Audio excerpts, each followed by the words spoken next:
Здравствуйте, мои дорогие друзья! Приветствую вас на канале Оксана Гудвин Винтаж. Продолжаем искать клад на различных свалках. Все, что удается мне найти, я вам, мои дорогие зрители, показываю. Сегодняшний ролик посвящен новогодним украшениям для елки, для дома. Ну и, конечно же, винтажная антикварная бижутерия, предназначенная для новогодних праздников, тоже сегодня будет. Вкратце начну свой рассказ, чтобы долго не задерживать, своими находками для новогодних праздников, как я уже сказала.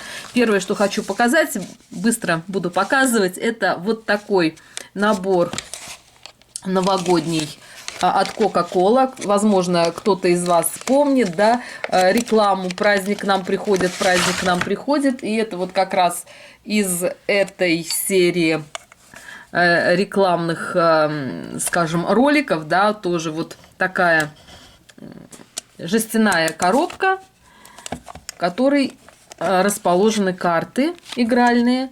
Они не открытые. Тоже одна, значит, коробочка в зеленом исполнении. Вот такой вот чудный Санта-Клаус. И здесь вот такой вот чудный Санта-Клаус с Кока-Колой. И это винтажная коробка. Тоже нашла. В прошлых видео я вам показывала, по-моему, уже несколько лет назад, но тем не менее, наверное, лет 5 назад я вам показывала эту коробку, но, конечно же, я ее не открываю, я ее храню, и каждый раз в новогодних праздниках она принимает свое участие. Видите, здесь 31 год, 1900 и 1964 год. В общем, история вот этой рекламной кампании тоже интересная. Так, ну мы идем дальше. Следующее, что показывала вам тоже в прошлых своих находках, это вот такая новогодняя шкатулка с зеркальным дном. В этой шкатулке я планирую хранить бижутерию новогоднюю. Тоже сегодня я вам ее покажу, так что до конца посмотрите. Сейчас покажу просто те новогодние игрушки, они очень интересные. Это вот такая вещица, старинная новогодняя игрушка Merry Christmas. Здесь елочка, мышка, часы без 5:12 и вещь винтажная. Явно сейчас таких игрушечек нет. Ну, возможно, есть имитация, да, винтажных антикварных различных украшений. Но вот те украшения, те украшения на елку, которые я вам сегодня покажу, это украшения, которые принадлежали бабушке мужа. И это украшения 50-х, 60-х годов. Ну, как правило, украшения на елку, они в хорошем состоянии, потому что использовались всего лишь раз в году. И вот подобного плана шары тоже в большом количестве я нашла. Вот этот самый, на мой взгляд, интересный. Я думаю, что это ручная работа. В общем, основа из шелковой нитки. Вот такое крепление металлическое с следами износа и сплетен вот такой ажурный кант на самом шаре. Я думаю, что это как-то вручную сплетали. Я не знаю, возможно, это бабушка мужа сама. Она, конечно, была рукодельницей, много салфеток различных тоже мне перешло, так сказать, по наследству. Я вам тоже их показывала. Ну, вот такой вот интересный шарик. А следующая вещица, я думаю, тоже это ручная работа. Тоже думаю, что это рукодельных рук бабушки мужа. И это держатель для салфеток. Такая пластиковая основа. И вот так вот. Я не знаю, как эта техника называется. Кто знает, напишите, пожалуйста. Но уж очень она так качественно сделана. Интересная такая вещица. Держатель для салфеток для новогоднего стола. Ну и сама вот эта фигурка тоже, думаю, они очень хорошо сочетаются, да, и по оттенкам. Ну, традиционные, скажем, оттенки. Это зеленый, красный, белый. Золотой еще может присутствовать. Вот такая вот фигурка. И это, я не знаю, что это прямое предназначение, я думаю, просто что-то. Ну, здесь вот есть, видите, пробочка. Возможно, это... Ну, нигде никаких... нет, кстати, вижу отверстие. Возможно, это солонка. Видите, столько лет у меня эта статуэтка, и я только сейчас поняла, что это солонка или перечница. Ну, наверное, бабушка-перечница, старая перечница. Очень веселая статуэтка, очень веселая такая фигурка. Думаю, что нужно ее использовать, наполнить перцем. конечно, протереть. Они у меня лежали в ящике. Сейчас сходу просто то, что более такое попалось, вам решила показать. А следующая это елочная игрушка. Здесь вот была держалочка, да, петелка для подвеса. Это такая собачка в носке новогоднем с подарками. В общем, вот такая вещица. А следующая вот такая вещь. Деревянная овечка. 1988 год написано. Ну, я думаю, что она... Ну, что я думаю? Конечно, она уже винтажная. 80-е годы. И у нас сейчас 25-й год на носу. Как минимум уже 40 лет вот этим вещицам есть. Следующая вещица тоже деревянная елочная игрушка. Это вот такой олень. Тоже 88 год. Ну, 36 лет, да? Возраст этим украшением. Под 40 лет. Тоже такая интересная вещица. Так, следующая тоже деревянная игрушка. Это вот такой паровозик. Здесь оборвана сама ниточка. Ниточка, видите, с позолотой. Все как мы любим. Золото. И ручная роспись, деревянная игрушка. Ну, тоже очень такой интересный паровозик. Тоже такая вещица приятненькая. А следующую игрушку тоже хочу показать. Это вот такая. Тоже елочная игрушка на петелке. И, я не знаю, вот такой Санта-Клаус в новогоднем веночке. Это деревянная вещица. И вот он на таком стерженечке. Он такой подвижный. А следующая вещица, вот такой домик. Ну, это просто статуэтка. Ну, такой вот новогодний домик. Это как американская мечта. Дом, здесь камин, елочки. В общем, и все припорошено таким снегом. Но сейчас у нас снега тут нет абсолютно. Ну, такая вот классная вещица, поднимающая настроение. Следующая вещь, вот такой колокольчик. Сейчас еще минутку, это похоже, да, это последний предмет, именно не бижутерный. Покажу вот такой вот колокольчик. Но таких колокольчиков несколько. Я не знаю, может быть, это просто как-то статуэтка. Возможно, это елочная игрушка, но тоже очень старенькая, довольно старенькая. Ну и давайте, наконец, приступим к брошам. Броши новогодние у меня тоже в большом количестве есть. И первая брошь, которую хочу вам показать, это вот такая елка. Буду показывать при близком рассмотрении. Очень красивые кристаллы, яркая елка. Кстати, вот новогодние украшения я всегда беру в любое время года. Как правило, после того, как пройдут новогодние праздники, думаю, что нужно открывать именно охоту за новогодними украшениями. Многие их просто на свалку свозят. И это наше счастье, что некоторые их все-таки выбрасывают. Ну, вот такая вот брошь. Есть маркировка. Она такая тяжелая, крупная и очень с красивыми кристаллами. Да, эти броши, я думаю, что я их перемещу в шкатулку в эту. И после того, как видео закончу снимать, их пересортирую. Следующая брошь елка вот такая. Тоже она крупная, но очень красивые кристаллы. Они такие разнородные, разнообразные, разной формы и разной расцветки. Здесь есть и багетный кристаллик, и круглые, и как их маркиза называют, и капли. И все вот эти кристаллы, они в клапанах, то есть не вклеенные. Тоже обращаю внимание, это показатель винтажного возраста. И эта брошь не имеет маркировки, но очень красивая. Тоже толстая такая игла, и она крупная, объемная, красивая такая брошечка с красным кристаллом на конце елки. И, в общем, ну, красивая брошь. Да? Великолепная, просто поднимает настроение.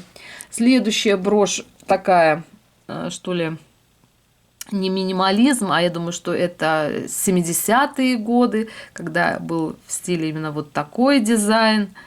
Помните, вот кресла на тонких ножках, столики. В общем, все такое было прям минималистичное. И думаю, что это вот тоже к этому времени, периоду относится. Очень красивая эмаль. Здесь нет маркировки, но обратная сторона такая прям гладенькая и тоже приятная. И такое впечатление, что вот прям ветер дул и звезду на бок скосил. Я сначала подумала, что здесь что-то не так, но посмотрев на крепление, это действительно, что ветер именно вот дул и на бок звезду, так сказать, скосил. Следующая елочка вот такая. Я думаю, что это 50-й, более ранний возраст. Здесь красивая эмаль, немножко имеются следы потертости эмали. И классический такой вариант, классическая форма с красными вставками кристаллов. Похожи кристаллы на гранатовое стекло. Ну, она очень старенькая, обратная сторона вот так вот выглядит. И маркировки нет. Ну, кстати, вот да, многие броши без маркировок у меня. Кстати, вот такую брошь я видела у подруг по увлечениям у кого-то, и причем не из Америки, то есть кто-то из Европы, девчонки, не помню уже на каком канале, показывали именно вот эту вот брошь с ангелочками. Это сначала я тоже подумала, что это просто елочка с какими-то кристалликами, но внимательно присмотревшись, обнаружила, что это ангелочки. По-моему, здесь их 12 ангелов. Вместо головы жемчужины, вместо тела вот такие красивые кристаллы. И есть вот такие крылышки и нимбы. Предположительно, это брошь Avon. Я как-то, когда в момент нашла эту брошь, по фотографиям я в интернете ищу аналоги, ищу похожие. И, в общем, информация вышла такая, что это брошь от Avon. Но я очень люблю винтажный Avon, хотя кто-то говорит, что в Америке Avon не ценится. Я с этим не согласна. Винтажный Avon – это украшения, которые имеют очень хорошее качество. Велика вероятность, что украшения созданы известными компаниями, известными дизайнерами. И качество проверено, честно говоря. У меня есть украшения, которым более 15 лет, которые я покупала из каталогов, то есть в новом виде. То есть 15-летние украшения, они не потеряли своего качества и сейчас тоже в отличном состоянии. Ну, думаю, что через несколько лет украшения будут тоже винтажными. Следующий вариант елки такой более простой. Думаю, что что-то такое простое, прям очень простое. И, кстати, вот к этой елке, сейчас минутку, у меня есть и серьги-пусеты, тоже эмаль. Я их когда нашла, они были, по-моему, на одной подложке. Так, сейчас вторую тут не найду, но она где-то есть, это точно. Так, следующая елочка подвеска. Сейчас, минуточку. И здесь тоже, по-моему, нет маркировки, но подвеска, так, посмотрю на самой цепочке. Цепочка родная. Елочка тоже очень хорошего качества. Кристаллики и эмаль. Так расположена эмаль, как будто бы это снег лежит на ветках ели. И она такая очень красивая брошечка. Ой, брошечка, подвеска тоже. Главное не забыть все эти украшения выгулить в преддверии новогодних праздников, Рождества. В общем, главное, чтобы их не забыть про их существование. Так, постепенно переходим к другим украшениям, к другим брошам. И это брошь-колокольчик с кристалликами Аврора Бореалис. Очень красивые кристаллы, подвижная сама вот эта вот часть. И вот этот вот язычок на колокольчике тоже подвижный. Он такой на бантике. В общем, вся вот такая брошь подвижная. И крепится так. И здесь есть маркировка. Не вижу, я лупу свою где-то потеряла. По-моему, в каком-то из магазинов на какой-то свалке оставила. Ну, кто-то подобрал, возможно, на пользу пойдет кому-то. В общем, не вижу я, что здесь написано. Так, по-моему, елочки, да, закончились у меня. Так, ну давайте перейдем постепенно вот к колокольчикам. Такой колокольчик тоже я вам показывала. Тоже брошь винтажная. Вот именно в таком виде она ко мне и попала.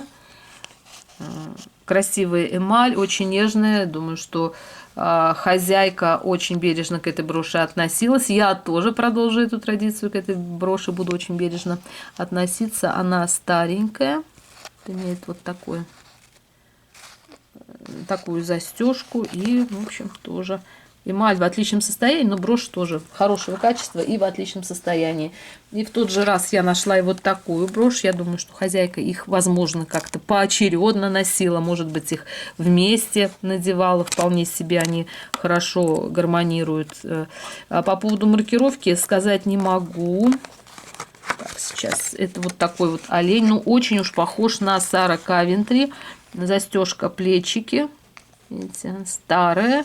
Ну, как я уже сказала, новогодние броши, они всего лишь раз в году используются, их бережно хранят, и вариантов найти, вернее, шансов найти броши и украшения именно новогодние, рождественские, в хорошем состоянии очень велика. И вот такой вот олень, он такой объемный, но тоже очень красивый. Тоже в моей коллекции эти две брошечки живут. Следующий здесь у меня есть и коллекция снеговиков. Кстати, снеговики тоже очень распространенная тема. Я думаю, что нужно как-то мне перебрать и пересмотреть способ хранения. Здесь вот такие вот снеговики, подвижные детали, очень гармонично выглядят именно с одной стороны вот такая лопаточка, а с другой стороны вот такой вот бубенчик на шапочки. Ну, очень красивая эмаль, она как бы с вкраплениями, она такая с блеском немножко. Вот сама основная эмаль, как будто бы это действительно такой снег искрится. И снеговички такие веселые, но они очень все разные, да. Следующий снеговичок тоже вот такой, но это ММК, это тоже винтажная брошь. Старенькая, компания интересная, тоже про нее я вам рассказывала. И вот такая керамическая брошь, такой веселый, красивый снеговичок. Следующий снеговик, ну сразу буду их вам показывать. Принцип тот же самый. Видите, снег искрится у него. Очень такая красивая эмаль, и он с метелкой. Я думаю, что их как-то даже вместе можно носить, что, может быть, эти втроем пошли, а этот как бы их догоняет. Ну, тоже, видите, с зонтиком, ну, тоже такой симпатичный, довольно-таки снеговичок. А следующий снеговик прям минимализм полный, просто прям золото и никаких излишеств, но он очень красивый и есть маркировка. Через камеру вы хорошо видите. Вот такой тоже красивый золотой снеговик. Без всяких излишеств, да, как говорится. Да, здесь у меня вот есть еще вот такой зайчик. Я думаю, что вот они вместе как-то хорошо очень смотрятся. Хотя здесь нет маркировки на самом зайце. И вот так вот парочка выглядит вполне себе гармонично и хорошо. Так, ну буду теперь брать все подряд, потому что здесь у меня все перепуталось в моем царстве, королевстве. Буду все это, конечно, перебирать. Вот такой Санта-Клаус, Дед Мороз, как хотите назовите. Есть тоже маркировка. И тоже почему-то расстегнутая брошечка. Вот такой тоже красивая эмаль с исполнение эффекта гильоше. Это когда на брошированную поверхность эмали накладывается, на брошированную поверхность металла накладывается эмаль. И такой эффект, как будто бы есть рисунок. Гильоше по рисунку отличается. Тоже он такой. И еще здесь у него есть кристаллики, очень мелкие кристаллики, все на месте. Следующую брошь вот так выглядит. Это шишки. Ну, она такая многосложная, многорядная, многоярусная. Такая вот интересная брошечка. Ну, еще украшений очень много у меня. Если видео получится длинноватым, я разделю на две части. Так что всем мира, добра и красоты. С вами была Оксана. Увидимся в следующем видео. Всем всего хорошего. Пока-пока.